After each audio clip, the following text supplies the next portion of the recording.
Alright, I'm back with a new video.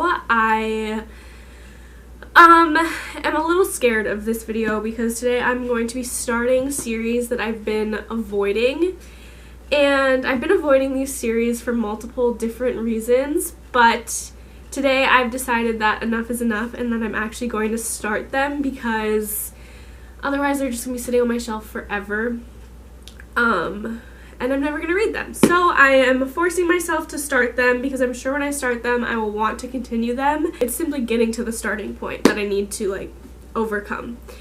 So that is what I will be doing today, and I think, like I mentioned in my first video, this is going to be a little bit of a challenge for me because when I start a series, 9 times out of 10, all I want to do is finish that series before I start a new book, but with this video, I'm kind of starting multiple series at once, so I don't know if that's going to end up being a good thing or a bad thing.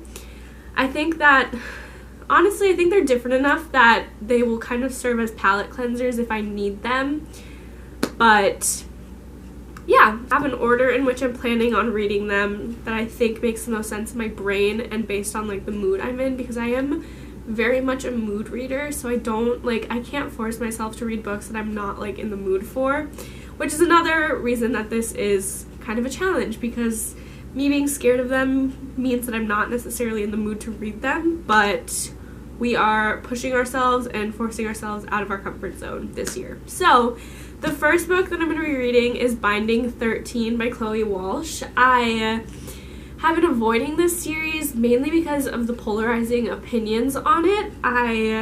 The people who love it love this series and die for it and die for the characters, and the people who don't like it just really don't like it and say that it's just not at all their cup of tea. So I am curious which side of the spectrum I'm on. I've heard that if you like the Addicted Calloway series that you'll like this one, so I'm assuming they're kind of similar, but I love the Addicted Calloway series with my whole heart, and so I'm worried that it's not going to compare, but I don't know. I honestly have no idea what to expect. I read Rugby, and for some reason it's just turned me off to the idea of reading this book forever, but I'm hoping that I can overcome that and just look past it because the actual plot sounds like something I would like. I don't know why I wouldn't like this book. But yeah, that's the reason I've been avoiding it, but not anymore. So this is the book that I'm going to start with just because I think I am in the mood for more of a romance, so that's why I decided to start with this one. The next book that I'm going to read after is the Inheritance Games trilogy. The reason I've been avoiding this, I honestly haven't really been avoiding it. I got the trilogy for Christmas, and so that honestly wasn't that long ago, but I have a feeling if I put this off for too long, then I'm never going to read it. So, and my mom bought it for me, and I have a history of just not reading the books that she buys me for some reason. So I am making this a priority to read just because, again, I've only heard good things, I think, about this series. And yeah, that is the reason I don't want to put off reading another trilogy that she bought me, because then she will stop buying me books, and we don't want that.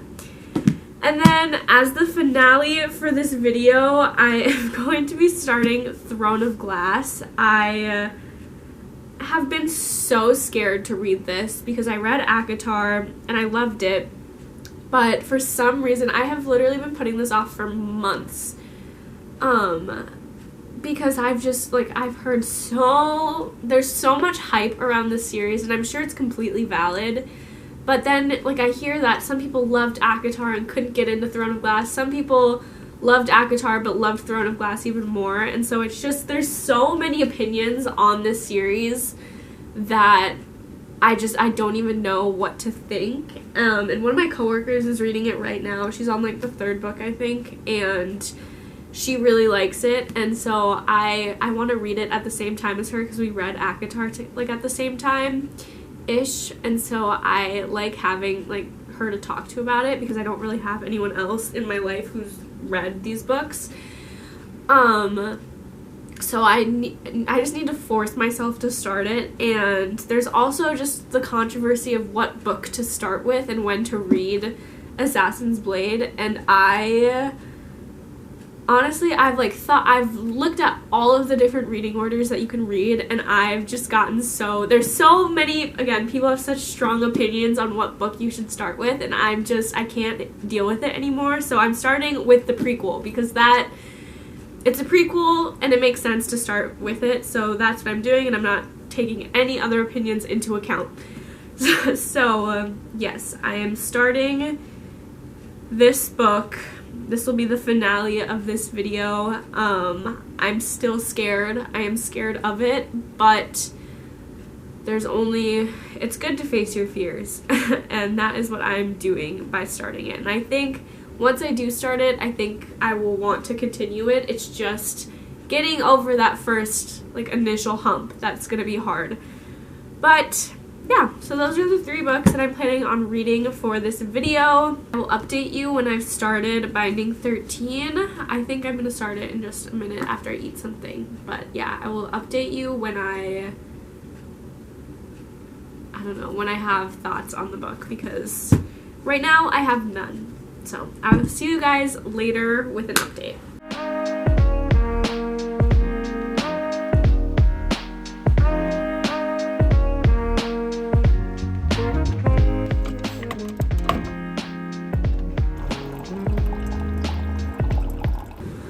Alright, party people, I'm back with an update. I think, I got really far.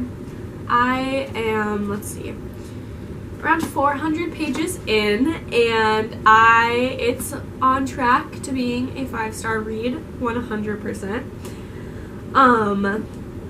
Yeah, it's honestly exactly what I expected. I will say I know nothing about rugby, so anytime that they talk about it, I have no idea what's going on. I literally can't even visualize it, so in my head they're playing like football. But I think that's fine. And yeah, there's a lot of Irish slang, and I think you just kind of get used to it at some point. There's a glossary, or what's it called, pages at the front of the book with the definitions for all of the slang, so if you wanted to cross-check, cross-reference, you could.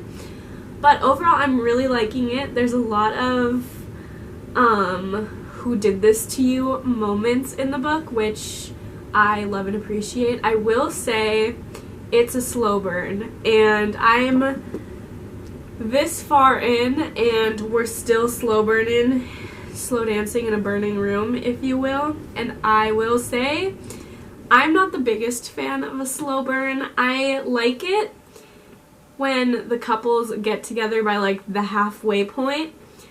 If it burns for too long, I don't lose interest, but I just get annoyed, because obviously I don't know, it's at some point I just feel like it becomes so obvious, their feelings for each other become so obvious that I'm why are we prolonging this anymore, you know? So that's my feelings on it. I am not mad about it, but I do wish that it would slow burn a little bit faster. With that being said, the book is really funny. It's making me laugh. There are serious moments, but it has made me chuckle a few times, and I don't know if that's setting me up on a road for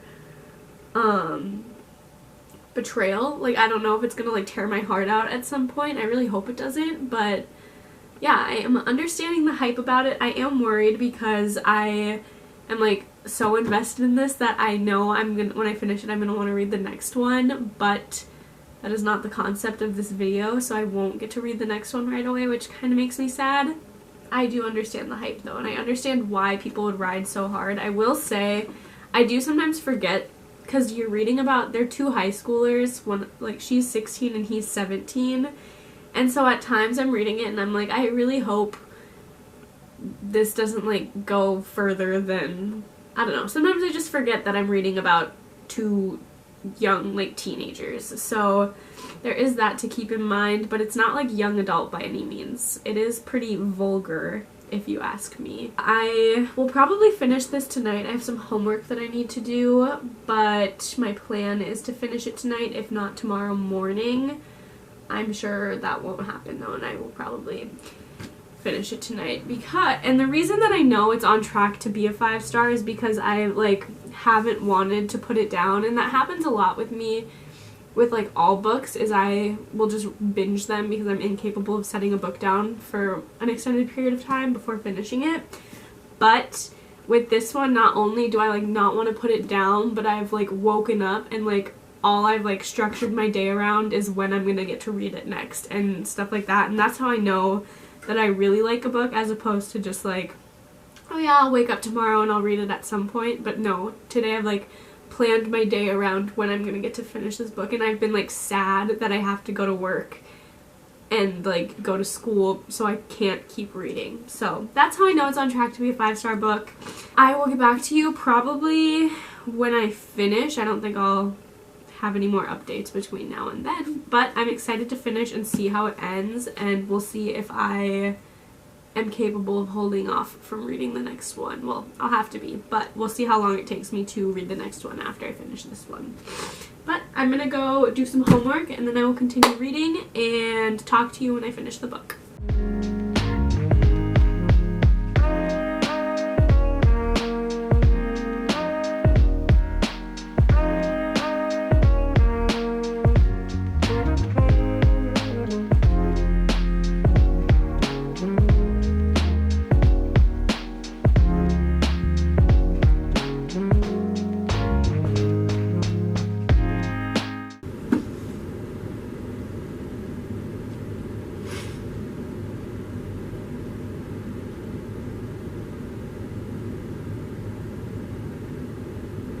I have no words. I hate being left on cliffhangers,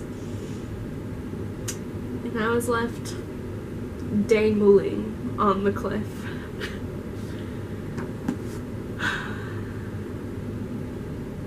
I ordered the second book for pickup for tomorrow.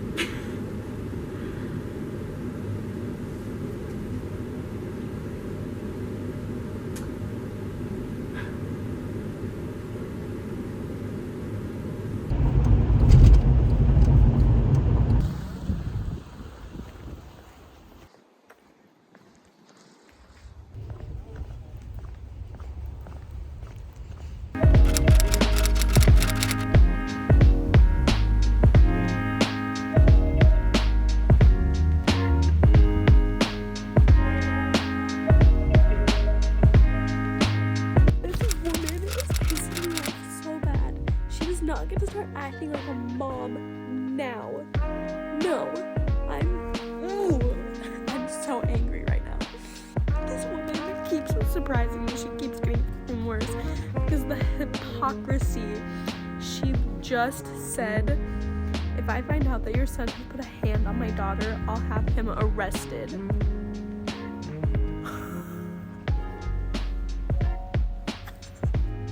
I would literally explode with anger because she's married. I can't do this. Oh my god. Oh my god. Why do people love this series? I'm like heartbroken right now.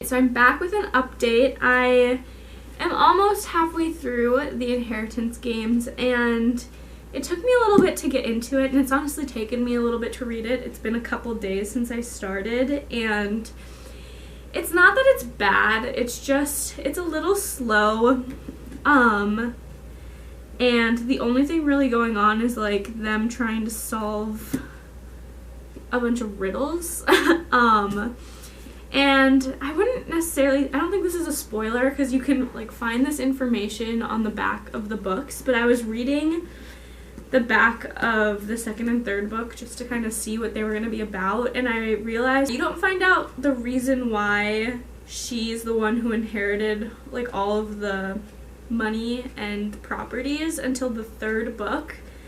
And yeah, so the 3 books like take place over the span of 1 year, and I don't know, for some reason I just thought that it would be resolved in this book, and so I'm a little bit sad that I don't get to find out the reason why at the end of this book, and so I think it's making it harder for me to read because I'm like, what's the point?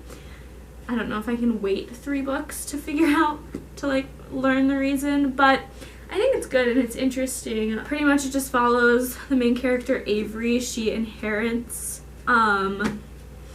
like billions of dollars in properties from Mr. Hawthorne is what they call him. Tobias Hawthorne. So she inherits like billions of dollars in all of his estates, and the Hawthorne family is like completely bewildered and doesn't know why, and she doesn't know why either, and so the only like caveat is that she has to live in the house for a year. So she's pretty much just spending the time in the house trying to figure out why on earth she was the one to inherit everything. Meanwhile, the Hawthorne family like hates her and doesn't trust her and thinks that she like did something to the grandpa to get the money. I mean, it's not bad. I do like it, but I just don't know. I mean, I feel like I want to know badly enough what like the reason behind why she inherited everything to read the next 2 books, but I don't think that they're gonna be like super high on my like TBR for what I read next. Like I don't think I'm gonna finish this one and then right away want to go into the second book. Who knows though, because I'm only halfway, so I don't know how this one ends. It could end on like a crazy cliffhanger for all I know. But that's how I feel about this book so far. I'm gonna keep reading it for a little bit and I'll come back with an update when I have one. Alright, so I just finished the Inheritance Games, and I don't know what to think. I definitely picked up at the end, and I was more at the edge of my seat, just like really like trying to figure out what happened, and you do get some resolution by the end, so it's not like entirely what I thought about like how you don't find out why she was chosen until the 3rd book. There is still some mystery behind it, and like there are other things that get uncovered that obviously fuel the plots for the next books, but there is some conflict resolution in this one, so it wasn't like I was just left hanging for the entire book, which I appreciated, but I just don't know how to feel. I'm gonna have to sit on it for rating because I honestly don't know what I would rate it. There is a love triangle in this, which I was rooting for one character the entire time, and it didn't necessarily go my way in this book, but it also didn't go the other way. But I will say I read spoilers. I needed peace of mind, so I did look up spoilers as to who she ends up picking, and I won't say anything now, but I just needed the peace of mind, or lack thereof. I don't know. I just needed to know. The whole book is just pretty much them trying to solve their like grandpa's riddle as to why he left the inheritance to her, and like what his overall like plan was. And so the whole book is them just trying to like decipher his clues that he left in each of the letters that he left them. I only looked up who she ended up with as a spoiler. I didn't look up any of the actual like plot spoilers, so I don't know like what else happens in the next books, but I don't think I'm like dying to read them. Typically books that I like love, like Binding 13 we saw, I like can't rest until I read the next book. But this one, like I feel like I am content right now, at least, where I don't feel the need to like rush into the second book. I will say it was a really quick read. I know I took a couple days to finish it just because it started out kind of slow, but like once you get going, like 100 pages flies by.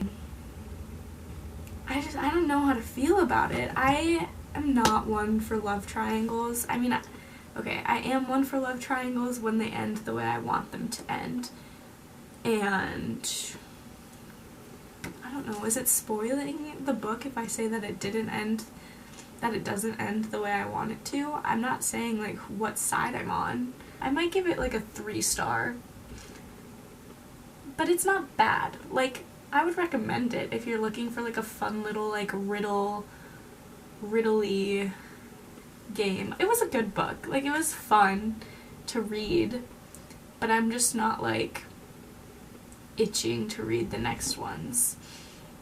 So if you're looking, I did think it was going to be more like a Hunger Games-y kind of thing, but it's not at all. It's just like 4 brothers and a girl trying to solve their billionaire dead grandpa's riddles.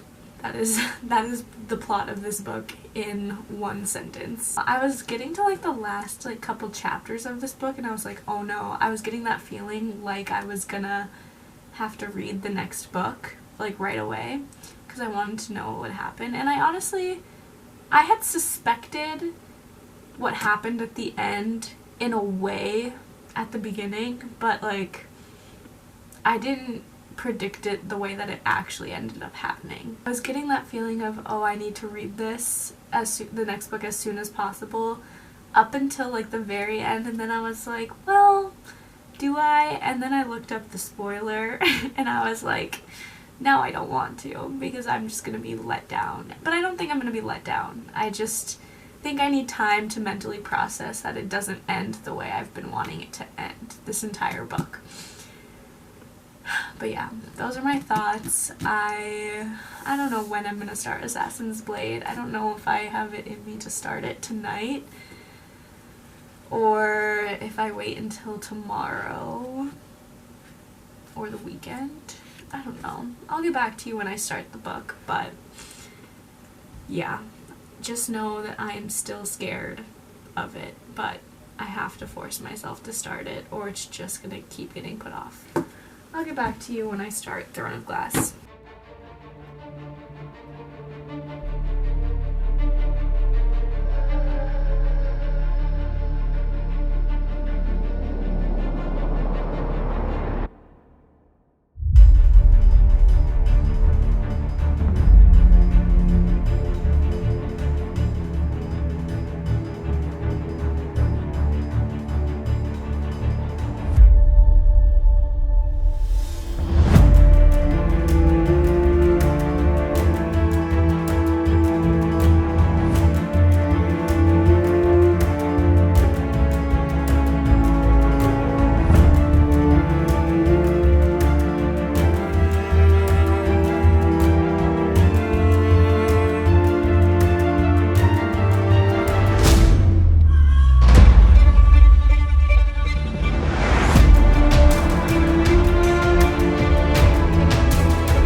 Alright guys, so I finished reading Throne of Glass last night, and I wish that I could tell my past self I told you so, because I knew the second that I read this book I was going to be locked in and I was going to want to just keep reading the series, and that's exactly what happened. I'm honestly very grateful for the decision I made to read this book before starting Throne of Glass. It is the prequel, but like I mentioned before, there's so much controversy on when to read specifically this book. And some people say to read it third, fourth, first, and I started Throne of Glass last night, and I will confidently say I'm so glad that I read it first, because I just feel like knowing the backstory ahead of time is so much better, and I also just can't imagine myself like getting further into the series and then just wanting to stop to read the prequel and like backtrack. I just feel like that would, I don't know, throw me off. I really liked it. I didn't know that it was just like a bunch of novellas in one. It like is, but it's also like they're consecutive. So like they are like individual novellas, but they happen like chronologically. So it is kind of one fluid story, but it's split up between parts and they're not like super long. But yeah, I really liked it, and I just like knowing her backstory. And I started Throne of Glass yesterday after I finished it, and I'm definitely just probably going to be binging all of Throne of Glass for the foreseeable future. I can't see myself picking up a new book or starting a new series before I finish this one. I don't want to like go into too much detail about what this is. It's pretty much just about her life. It's a prequel to her life about what happened to get her where she is in Throne of Glass. I don't know what else to say really because I haven't gotten that far into Throne of Glass, but the last 100 pages of any Sarah J Maas book will get you. So those are my thoughts on Assassin's Blade. I think I'll probably make like a Throne of Glass reading vlog because that is all I'm gonna do for the next however long it takes me to finish the series. So yeah, that concludes this video. I'm glad that I started each of the series that I did. And like I said at the beginning, there was absolutely no reason to be scared of these series because I liked each and every one of them. I think it's just when books are so hyped up and have so much, there's so much talk about them that it just like becomes a little intimidating, and like the expectations are just so high for all of the series that if they don't meet those expectations, it's almost like, oh, the book was bad. Even if it wasn't actually bad, that's just kind of how it feels. But yeah, I'm happy that I did this video to push myself to read these series because Lord knows how long I would have put them off otherwise. I probably would have never read Binding 13, and it would have taken me probably years to read the Inheritance games and more weeks / months to start Throne of Glass. So I'm happy that I did it. And yeah, thanks for watching this video. I'm sure I will see you guys somewhere else on the internet super soon. See ya.